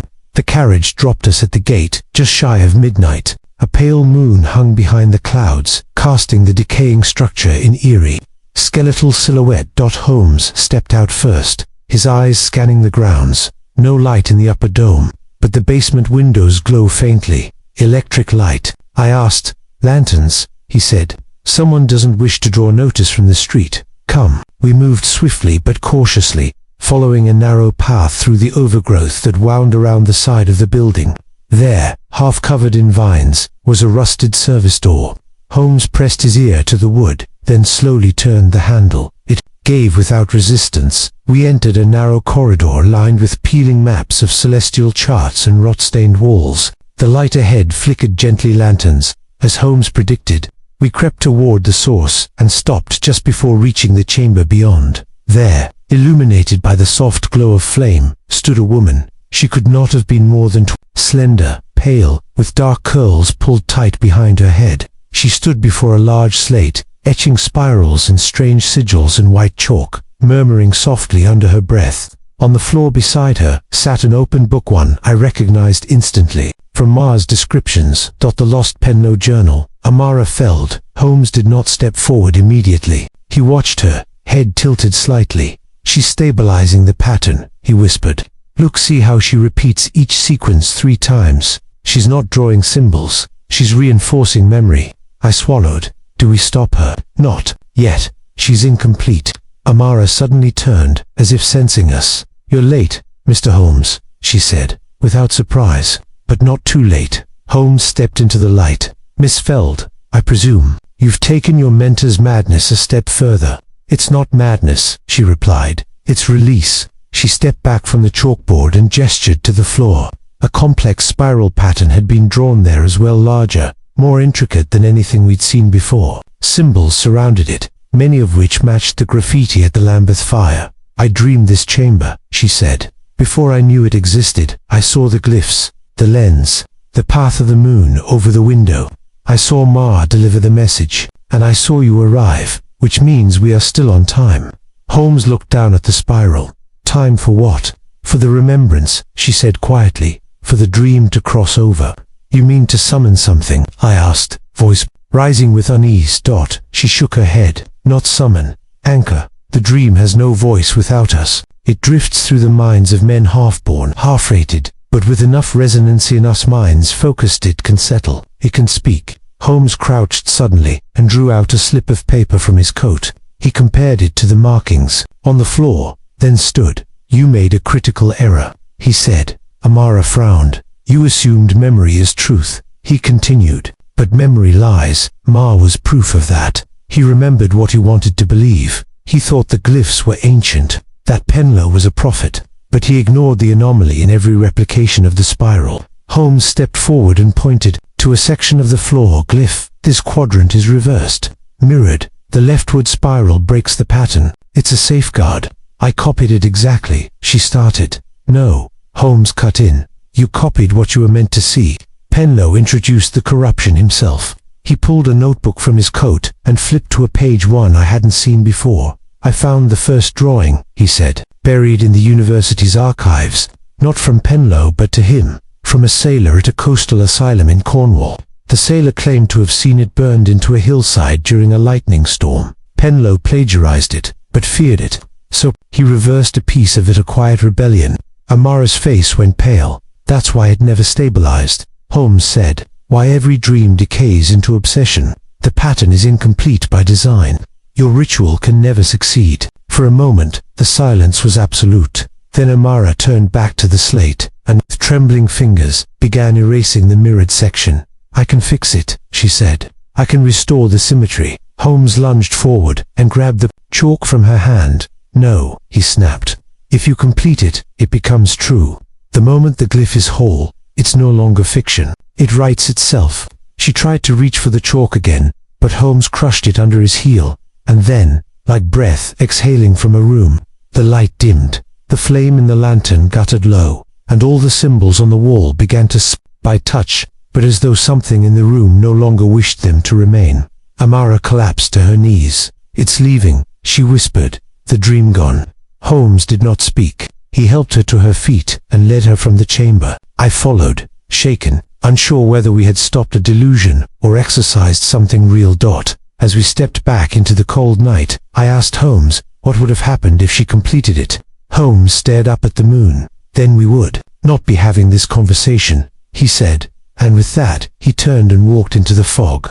Chapter 15. The final gathering the morning after our harrowing visit to Briar's Edge broke grey and brittle, the kind of London day where the mist seems reluctant to lift, as though the city itself prefers to keep its secrets veiled. I found Holmes already dressed and pacing by the fireplace in our Baker Street sitting room, his pipe cold in one hand, unread correspondence in the other. "We must gather them," he said without preamble as I stepped inside. "Gather whom?" I asked, still shaken by the events in the observatory. Amara Feld's descent into cryptic mania, the erased sigils, the unfinished spiral, it had all left me with more questions than answers. The players, Watson, the misdirected, the misinformed, and the malicious, all must now stand within earshot of the truth. Holmes had sent telegrams that very morning, one to Inspector Lestrade, requesting his presence with Constable Harper, another to Professor Allardyce, and a third to Dr. Ezra Marr, who, according to Holmes, was now staying in a sanitarium outside Hampstead, half seduced and half freed from the dream's influence. Lastly, a messenger had been dispatched to Amara Feld, requesting her cooperation in full daylight. Among witnesses, Holmes wished all threads drawn together for the final act where illusion would collapse under the weight of logic. By late afternoon, we had converted the drawing room of Allardyce's university offices into a temporary court of truth. Heavy curtains dimmed the light, and Holmes stood before the chalkboard once used for astronomical equations, his hands clasped behind his back like a magistrate preparing for judgment. Lestrade was the first to arrive, his manner brisk and suspicious. "You've got a lot of explaining to do, Holmes," he grunted. "First an arson, then a girl carving symbols into walls, and now you summon me for a meeting in a lecture hall like it's a séance, all in good time." Inspector Holmes said coolly, "I promise no spirits will be raised, only facts." Dr. Marr arrived next, escorted by a nurse. His once fevered expression had dulled to something more manageable, wary, perhaps, but lucid. "I've begun to forget it," he murmured as he sat. "The spiral, the chance, the numbers, I see them, still, but they fade, as if from a dream half remembered." "Then you are healing," Holmes said with a nod. Professor Allardyce entered, flanked by a younger assistant, who seemed entirely out of his depth. He eyed Holmes suspiciously. "If this is to impugn the name of Penlow once more, is to uncover the final piece," Holmes interrupted, "and to protect your reputation in the process." Professor, last came Amara Feld, her face pale but determined. She entered without a word and took the seat Holmes indicated, directly across from Marr. She did not look at him. Holmes cleared his throat. "Each of you," he began, "has stood on a rung of this ladder, some knowingly, others not. But the spiral that has haunted you, that has burned down houses, derailed careers, and nearly driven minds into the abyss, is not a puzzle. It is a trap." Lestrade crossed his arms. "Then you'd better explain it from the beginning." Holmes nodded. "We begin with a sailorman committed to an asylum in Cornwall, who witnessed what he believed to be a message etched into the land by storm. He wrote a letter to Dr. Edmund Penlow, who copied the design and included it in his now dream journals." "Which are real," Allardyce interjected. "Yes, but incomplete," Holmes replied. "Penlow, though, in recognizing the corrosive nature of the spiral, the way it seizes the imagination, deliberately reversed part of the glyph, a small but critical distortion, rendering the pattern impotent. It is not a true key, but a warning, a way to halt its propagation." "But Marr," I began. "Marr saw the pattern as prophecy," Holmes said. "He reintroduced the mirrored section, restoring its influence without understanding the consequences. He passed it to his students, chiefly Miss Feld, and from there it spread, not through violence, but through suggestion, like a virus of the mind." Amara's hands clenched in her lap. "I thought it was knowledge," she whispered. "Truth, passed through dreams," Holmes softened. "And so do all who fall prey to obsession. But you were not the first. Penlow was, and he spent the last decade of his life undoing what he'd released. Marr bowed his head. Then I was merely another link. You were the echo, Holmes said, but not the voice. Lestrade looked unconvinced, and the arson, the Keens, all desperate attempts to locate the original journal, Holmes said. Marr destroyed the false copy, believing it a decoy. Miss Feld sought the real one, hoping to complete the spiral correctly, but both were acting under a false premise that the symbol must be completed. And now, Allardyce asked. Holmes turned to the chalkboard and drew a perfect spiral. Then he carefully erased one line in its inner coil. Now, we leave it unfinished, he said, as Penlow intended. The dream will fade. Its grip weakens when it cannot complete its cycle. There was silence in the room, a heavy silence, not of ignorance but comprehension. Each person in that room had chased a ghost. Now, the ghost had been exorcised by logic. Lestrade sighed. I suppose that's your version of a confession. It's a release, Holmes corrected. And if I am right, we'll see no further incidents tied to the glyph or its dream. He turned, meeting my gaze. But we must record this fully, that it may never be unearthed again. I nodded, already feeling the weight of the narrative forming in my mind, and with that, the meeting concluded not with an arrest, nor a triumphant cry of case closed, but with a collective breath. A burden, once shared by many, had been explained into silence, but Holmes' eyes, ever restless, remained fixed on the spiral he had drawn and refused to complete. Chapter 16. The Reveal. Holmes breaks down the climax. Twilight claimed the rooftops of London and turned the clouds into slow drifting bruises across the sky. Holmes and I returned once more to our sanctuary at 221B Baker Street. A hush had settled over the streets, muffling the rattle of wheels and clip-clop of hooves, as if the very city were exhaling a final sigh after the storm. Holmes stood by the window, hands folded behind his back, his silhouette etched in dusky gold. I sat with my notebook open, pen poised. For all the days of silence, of waiting, of conjecture, I knew the hour had come when he would finally speak, truly speak of what he had known. And when he had known it, Watson, he began without turning. Do you recall what you said on our second evening at Briar's Edge? I blinked. You'll have to be more specific. You remarked upon a curious detail, that the spiral carved into the girl's wall seemed unfinished. I nodded. Yes, she claimed it must be drawn from the outside in, but stopped at the center. Holmes turned now, his face calm, clear-eyed. Precisely. The spiral, when reversed, becomes a map, not of revelation, but of containment. That, Watson, was Penlow's greatest insight and the crux of this entire case. He sat, steepling his fingers. The dream, as all have called it, is not born of the ether. It is not a metaphysical force or divine truth. It is a constructed idea engineered by obsession, ritual, and repetition. When Marr restored the spiral to its original form, he unwittingly reinstated its power as a mental contagion. You're saying it's psychological? I asked. A pattern the mind cannot ignore. Holmes nodded. A mimetic to a melody one cannot forget, but with far darker effects. Marr, Amara, the sailor in Cornwall, they each served as amplifiers, hosts, if you will. I scribbled the term, fascinated. But why did it stop when you erased the line at the center? Because containment is the antidote to contagion. The spiral is a loop. Left open, it cannot ensnare. Once the pattern is broken even, symbolically it loses its cohesion. I paused. And what of the crimes? The arson, the thefts, the break-ins at the observatory? Holmes stood and moved to the hearth, tapping ash from his pipe, though he had not lit it. Each action stemmed from the desire to possess the original text to complete the spiral, and in doing so, validate one's own visions. It was never about the dream itself, but the need to prove that the dream was true. That is the heart of obsession. He continued. Amara Feld was the final vector, not because she was malevolent, but because she believed herself a vessel for something sacred. When the mind craves meaning, Watson, even chaos will suffice. I looked at him, thinking back on the drawing room gathering. And Marr, he is a cautionary tale, Holmes said simply. A man of science who sought answers in symbols and shadows, but he was no criminal, merely a man too deep in the well to climb back out. Holmes walked to the bookcase and withdrew a slim leather-bound volume. He handed it to me. Penlow's original, the one Miss Feld sought, the one Marr never found. I retrieved it from the attic of the old dormitory. It had been hidden in a music box, wrapped in wax cloth. I opened it cautiously. The pages smelled of old paper and mildew. Inside were charts, dreams, riddles, but no spiral. Instead, there were annotations in a shaking hand. "See," Holmes said, pointing. "He warns of it. He regrets copying it. He begs the reader to stop its spread." And on the final page, look closely. There, written in faded blue ink, was a sentence in Latin.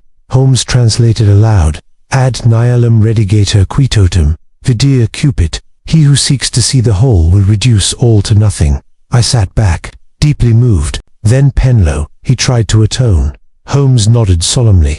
"And so must we. Not with silence, Watson, but with precision. We must tell the story as it is, a warning, not a mystery." At that, a knock sounded at the door. It was Mrs. Hudson, bearing 2 cups of tea and an envelope. "Delivered just now, Mr. Holmes, from Miss Feld." He took it, opened it, and read silently. After a long pause, he passed it to me. "I have begun to paint again. Simple things. A garden, a rooftop, the wind along the Thames. I no longer dream the spiral, but I remember it. That will be enough. Thank you." A.F. Holmes sipped his tea and smiled faintly. "She will be well." I leaned back, heart easing at last. "And the case? Closed," Holmes said, "but not solved. For some puzzles, Watson, are not meant to be solved, only understood, deeply enough to be left alone." Outside, the gaslights flickered on, and the city seemed once more like itself, real, grounded, whole. And in that moment, it struck me how often Holmes solved not merely crimes, but wounds of the mind, balance where meaning had gone awry. And though the spiral had vanished, the lesson of its unraveling remained etched upon us both. Chapter 17. Outcome and Justice. It was the morning following Holmes' extraordinary explanation. A thin rain fell over Baker Street, whispering against the panes and casting moving shadows upon the walls of our sitting room. I sat with pen in hand, reliving the cascade of revelations from the evening prior.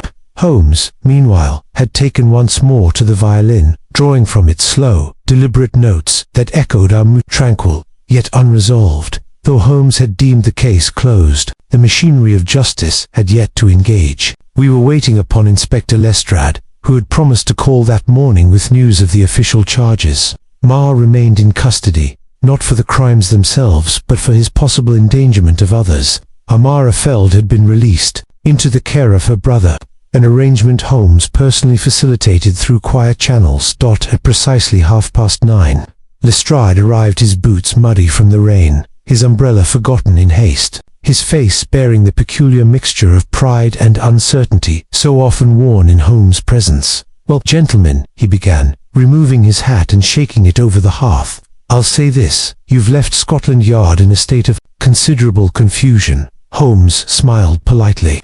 "An unfortunate side effect of clarity." Lestrade gave a huff. "You're too clever by half, Holmes. This case, well, no one knows what to make of it.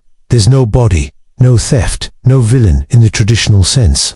Just a string of disturbances, a fire, and a rash of strange behavior. And yet you maintain it was all the product of what? A pattern, an idea," Holmes corrected, folding his hands.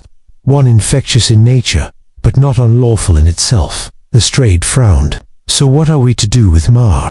Holmes considered. "Treat him not as a criminal, but as a patient. His judgment has been impaired. Yes, but he acted in pursuit of knowledge, not malice. The fire at Briar's Edge was reckless, but not deliberate. As for Miss Feld, she requires care, not bars." Lestrade glanced at me, seeking a second opinion. "Perhaps," but I merely nodded. "In that case," Lestrade muttered, "we'll recommend psychiatric observation for both." Quietly, "And the Department of Education is handling the observatory theft internally, too embarrassed to pursue charges. Apparently, they never catalogued what was taken to begin with." He stood, brushing his coat. "So that's it then. Case closed." Holmes rose. "Not quite. There remains one last duty." Lestrade raised an eyebrow. "And what's that?" "Containment," Holmes replied. "You must ensure the copies Marr distributed are collected. Every last one. Burned if necessary." The inspector hesitated. "Burning books, Holmes." "These are not books," Holmes said, voice tightening. "They are circuits waiting to complete themselves in the human mind. Let one escape, and we begin again." Lestrade left soon after, shaking his head but not arguing. He had, I knew, learned to trust Holmes even when understanding failed him. That afternoon, Holmes and I took a walk through the rain-slicked streets, our boots echoing on the cobbles, our coats buttoned to the chin. The mist softened the edges of the world, as though the city itself sought to forget the madness of the past weeks. As we turned into a quiet square, I broke the silence. Holmes, do you believe she truly saw it? The spiral, I mean, as a dream, a vision? Holmes paused beneath a gas lamp, the light glinting off the wet brim of his hat. I believe she believed she saw it, and in some strange sense, that makes it real enough to do harm. But you yourself never succumbed. He gave a soft smile. My mind, Watson, is a machine designed to detect patterns but not to be ruled by them. Emotion is the engine of belief. I removed the fuel. We walked on. And what of Penlow? I asked. Do you think he ever freed himself of it? Holmes was quiet for some time. Then he said, he tried. He buried the original. He wrote warnings. But in the end, he underestimated his own creation. Ideas, Watson, are like seeds. They wait. And when the soil is right, they grow again. We returned home just before dusk. A letter had arrived, this time from the College of Astronomy, thanking Holmes for his informal consultation.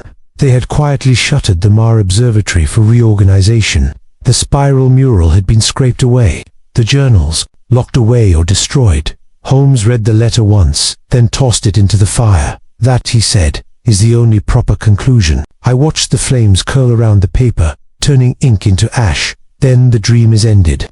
Holmes gave me a long, unreadable look. For now, he said, but dreams, like patterns, are eternal. One can no more end them than halt the tide. One must only be ready the next time they surface.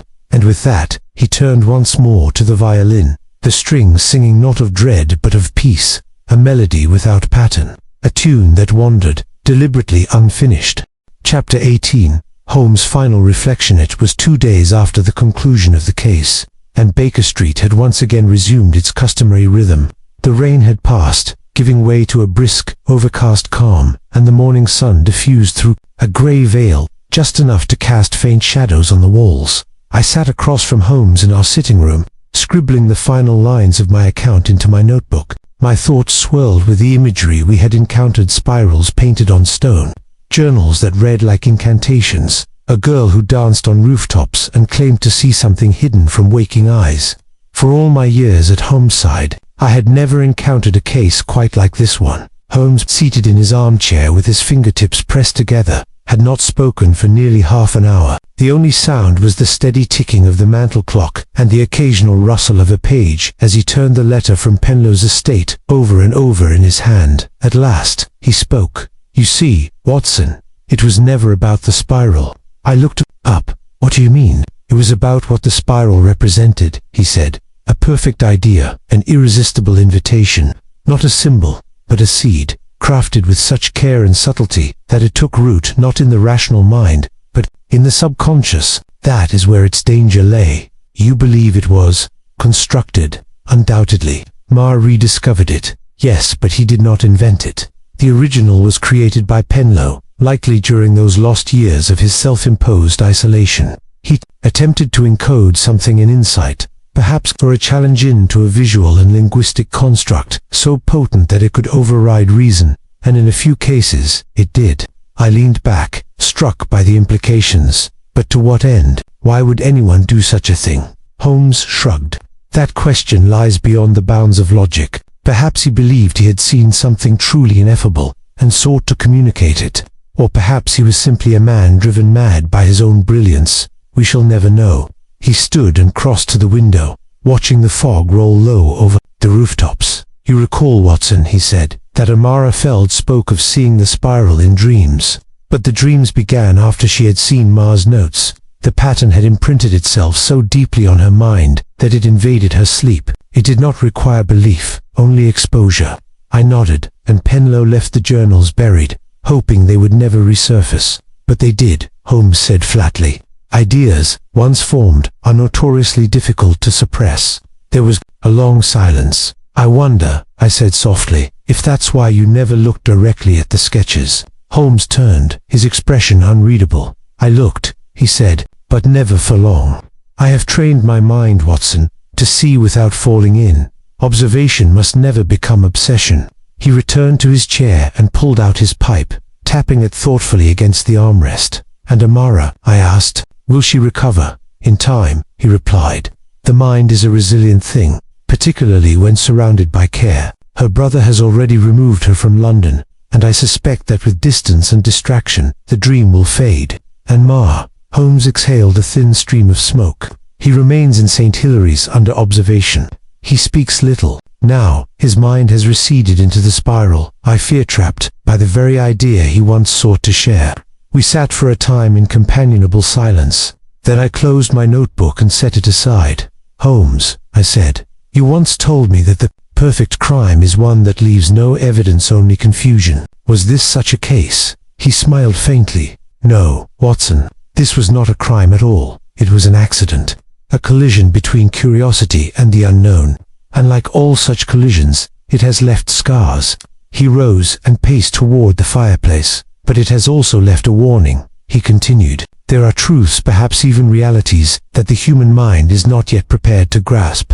And until we are, we must tread carefully. He stooped and placed the final letter from the Mar Observatory onto the fire. The flames caught quickly, curling the parchment and blackening the words before they could be read. I watched the paper burn, then looked to Holmes. So that's the end of it. He nodded. Yes, the spiral is extinguished. The dream, for now, forgotten. Let it remain so. He paused, then turned toward the window. But if it ever returns, Watson, his voice dropped, barely audible. We must be ready to wake before it reaches the center. And with that, he lit his pipe, settled back into his chair, and played a slow, wandering tune upon the violin notes, rising and falling like smoke through a dream.